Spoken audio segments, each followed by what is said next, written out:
Hey guys, welcome to my channel Miss Recap. Today I am going to explain the movie Free Guy. The movie opens in the world of Free City, a video game where players can take part in action-packed missions like spy jobs or bank robberies. The biggest players are the ones that wear sunglasses, as it gives them an advantage over other characters. Among the many non-player characters, there is a guy, a bank teller, who enjoys his mundane and routine lifestyle. He works with his best friend, a security guard named Buddy, and they always have to play the part of helpless bank employees when they get robbed. Elsewhere in Free City is a sunglasses character called Molotov Girl, who is interrogating another player for info on an artifact she is searching for. Afterwards, she walks near Guy and Buddy as they walk home, and Guy hears Mariah Carey fantasy play as Molotov Girl walks past him. He comments on the song, which surprises her because she is used to hearing all the stock phrases each non-player character has to say. Guy becomes smitten and follows after her, but is hit by a train, sending him back to his home to relive everything. When Guy goes back to work, the robbery takes place, but Guy decides to do something different and tries to acquire the sunglasses of a robber, accidentally killing him with their own shotgun, even as the player in the real world tries to take Guy down. Then he takes the sunglasses and leaves the bank. When he puts them on, he sees various parts of the game highlighted to show what they are there for. He finds that he can pick up health boxes to fix himself up, and he continues to literally see the world through new eyes. However, when he tries to change things like his regular coffee order, the other non-player character appears to get suspicious of Guy outside in the real world. The company behind Free City catches wind of Guy's activities, thinking he is a hacker who used a non-player character's skin to take down other players. Keys and Mauser are two employees who go into the game as a stripper cop and Pink Rabbit to confront Guy. They chase after him, but he got limited edition sneakers that provide him with high jumping skills. Guy tries to escape them but grabbing onto a wrecking ball, but he misses and falls, saving himself with a bubble suit. However, Keys and Mauser find Guy and kill him, thinking they have taken the hacker out for good. An interview is shown of Keys and Millie as they are mastermind behind the Free City game, before their current boss Antoine, who stole their code and bastardized the game into his own thing to create a soulless franchise. Millie visits Keys and plans to get evidence of Antoine's crimes, because she knows that proof of their code is hidden in a safe house inside the game, which she is trying to infiltrate while playing as Molotov Girl. Later, Guy finds Molotov Girl outside the safe house. Although he wants to join her in the mission and elsewhere, he cannot because he has a low level while she is at a higher level. Then, Guy starts taking on missions with the glasses and pulls off several heroic acts, like returning stolen money and pulling kids away from traffic. Players in real life take notice and Guy soon becomes a viral sensation called Blue Shirt Guy, even appearing as an answer on Jeopardy! Guy tries to get Buddy to join him after stealing another pair of glasses, but Buddy thinks it's too dangerous. Antoine catches wind of Guy and wants his employees to keep Guy on because of how popular he is. The company is set to launch Free City 2, which Antoine wants out in 2 days' time despite not being fully coded and is still glitchy.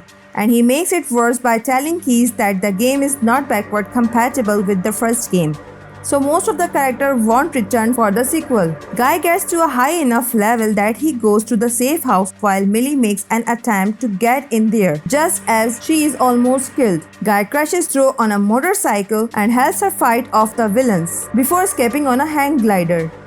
Later, the two hang out and eat bubblegum ice cream, which both consider being underrated. Keys notices something unusual about the codes of the non-player characters. He brings the info to Millie, reporting that the barista in the coffee shop learned how to make a cappuccino through trial and error, while a blonde bombshell character wrote a book on gender roles after she encountered Guy and was influenced to follow her own path. This proves that Antoine stole their code because their idea for the game that turns into Free City would have had the non-player characters grow and develop over time as they adapt, and that's what Guy has been doing.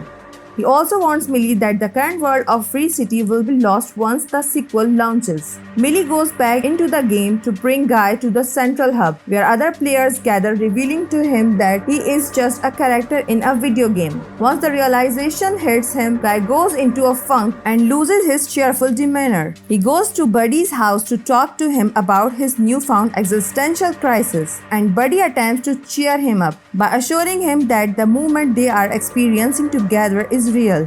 Buddy joins Guy as he decides to help Millie and get the file she wants. The guard avatar is excited to meet Guy as the player in the real world reacts to seeing him. He basically lets Guy drop him and take what he wants, even asking Guy to kill him, but Guy refuses to do so. He brings the file to Millie, which is the evidence she has been looking for. Guy's no-kill demeanor catches on with players including popular streamers like Ninja and Pokemon. However, Antoine starts to get pissed off and thinks that Guy will ruin sales for Free City 2. Moza suggests that they can reboot the server in the game. Guy and Millie see the file, which contains information about an island that proves she and Keys are the masterminds behind the Free City game. Just as Guy mentioned that he has seen the island before the game is rebooted. While causes Guy to lose his memory, Millie is able to log back on. But Guy doesn't remember who she is, but she asks Keys for help, and he tells her that the character he made, that Guy, is based on a lovelorn non-player character who is always searching for his dream girl, and he just needs something to help trigger the code. Millie tried to bring back all his memories, and she managed to do that, including where he saw the island. The image of it is reflected off the blinds in his apartment, and with that info, Keys figured that the island is just beyond the city's horizon. Guy and Millie then round up all the non-player characters in Free City to inspire them to migrate to the island and follow their own choices instead of what they were coded to do. With all the non-player characters gone, the real players are left confused in the city, lonely.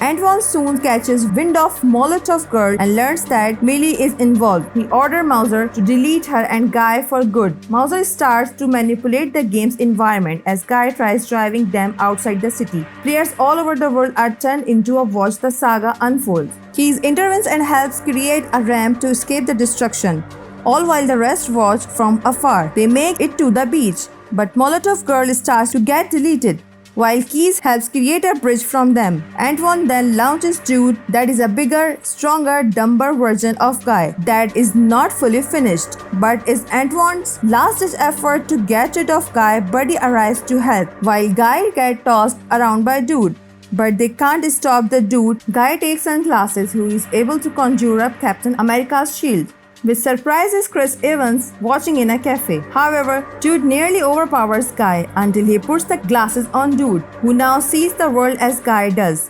Guy and Buddy starts running towards the island. At this point, Antoine starts to lose but takes Moser to the server room, where he now plans to completely erase the Free City game. Moser stops helping Antoine due to his loyalty to Keys, so Antoine begins smashing everything with an axe, causing the city environment to be deleted. The bridge is being deleted too.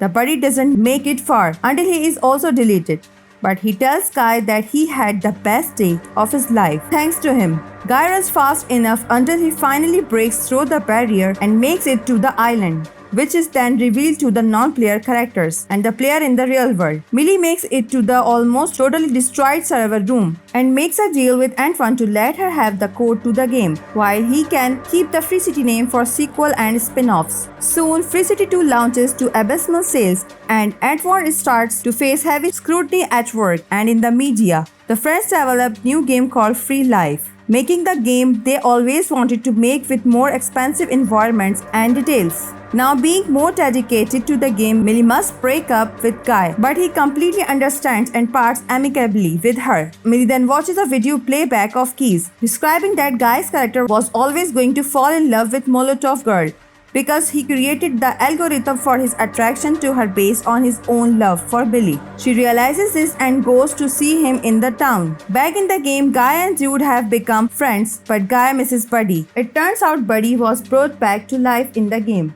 and the two best friends reunite. Buddy asks if they should return to work, but Guy says that they can now go and do whatever they want. The movie ends here. Thanks for watching. If you like it, so please don't forget to subscribe my channel.